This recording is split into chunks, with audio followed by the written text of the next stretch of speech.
মোহাম্মদ শাহাবুদ্দিন তার স্বাক্ষরযুক্ত পদত্যাগপত্র আজ 24শে জুলাই 2026 9 শ্রাবণ 1433 তারিখে রোজ শুক্রবার অপরাহ্ন 5টা 1 মিনিটে আমার নিকট পদত্যাগপত্র দাখিল করেছেন। সংবিধানের 54 অনুচ্ছেদ অনুযায়ী আমি রাষ্ট্রপতির দায়িত্ব গ্রহণ করেছি। পদত্যাগপত্রটি আমি গ্রহণ করেছি এবং জাতীয় সংসদ সচিবালয়ের রেকর্ডে সংরক্ষণ এবং প্রয়োজনীয় প্রশাসনিক কার্যক্রম গ্রহণের জন্য নির্দেশ প্রদান করা হলো। কেন তিনি পদত্যাগ করেছেন এটি নিশ্চয়ই জানার কৌতূহল আপনাদের মধ্যে রয়েছে। তিনি লিখিতভাবে জানিয়েছেন যে তিনি গুরুতর অসুস্থ, হৃদরোগ, উচ্চ রক্তচাপ, ডায়াবেটিস ও কিডনি জটিলতায় তিনি ভুগছেন। তার হৃদযন্ত্রে বাইপাস সার্জারি হয়েছে। ইদানিং স্বাস্থ্য পরীক্ষার অটোনমিক নিউরোপ্যাথি নামে রোগ শনাক্ত হয়েছে। এই রোগের কারণে তিনি মাঝে মাঝে অচেতন হয়ে পড়েন। এসব রোগের প্রাদুর্ভাবে এবং শারীরিক ও মানসিক অসমর্থতার কারণে রাষ্ট্রপতির মতো গুরুত্বপূর্ণ সাংবিধানিক পদের দায়িত্ব পালন করা তার পক্ষে সম্ভব হচ্ছে না। তার দীর্ঘমেয়াদী চিকিৎসার প্রয়োজন। এই কারণেই তিনি স্বাস্থ্যগত কারণে পদত্যাগ করেছেন এবং বাংলাদেশ জাতীয় সংসদের স্পিকার হিসাবে এই পদত্যাগপত্র আমি গ্রহণ করেছি।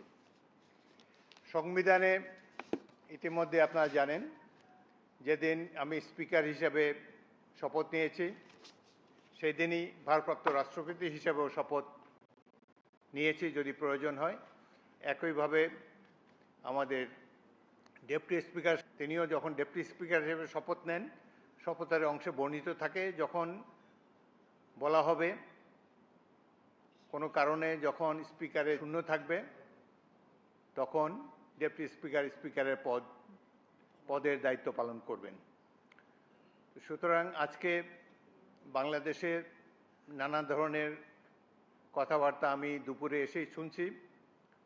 দেখা গেল যে এটি প্রকৃত। তিনি শারীরিক অসমর্থের কারণে পদত্যাগ করেছেন।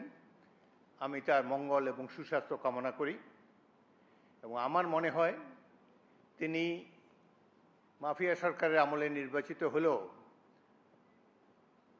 বর্তমানে জনগণের ভোটে যে সরকার নির্বাচিত হয়েছে তার প্রতি তিনি সমর্থন এবং শ্রদ্ধা প্রকাশ করেছেন সবসময়। আমি তার মঙ্গল কামনা করি। আপনাদের সবাইকে ধন্যবাদ।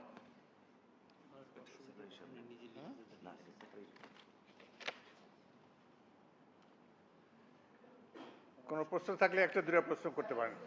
জি, আচ্ছা শোনেন, বাংলাদেশের রাষ্ট্রপতির পদত্যাগ একটি গুরুতর ঘটনা। এর সাথে দেশের ভালো মন্দও জড়িত। রাষ্ট্রপতি একজন মানুষ, তিনি অসুস্থ হতেই পারেন এবং তিনি রোগেরও নাম প্রকাশ করেছেন, লিখিতভাবে জানিয়েছেন তিনি কি কি রোগে ভুগছেন এবং মাঝে মাঝে তিনি অচেতন হয়ে পড়েন। এর জন্য ডাক্তারের সার্টিফিকেটের কোনো প্রয়োজন নাই, যিনি যেখানে নিজেই এটি দাবি করেছেন। সুতরাং আমরা আশা করি এই পদত্যাগের ফলে সকল ধোঁয়াশা পরিষ্কার হলো।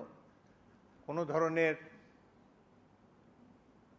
বিশৃঙ্খলা বা কোনো ধরনের বিরূপ মনোভাব কিংবা কনফিউশন যাতে এইসব ব্যাপারে না ঘটে। রাষ্ট্রপতি পদত্যাগের আগেও রাষ্ট্রপতিরা পদত্যাগ করেছেন বিভিন্ন কারণে। রাষ্ট্রপতি দেশের একজন সম্মানিত মাননীয় রাষ্ট্রপতি, তিনি পদত্যাগ করতেই পারেন এবং এই চেয়ার তো কখনো শূন্য থাকে না।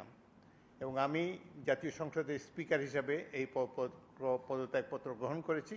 এটি হলো বাস্তবতা। আশা করি সকল ধরনের কনফিউশন এখন থেকে দূর হয়ে যাবে। আপনাদের সবাইকে অসংখ্য ধন্যবাদ। এই ধরনের প্রশ্ন করবেন না ভাই, কোনো কনফিউশন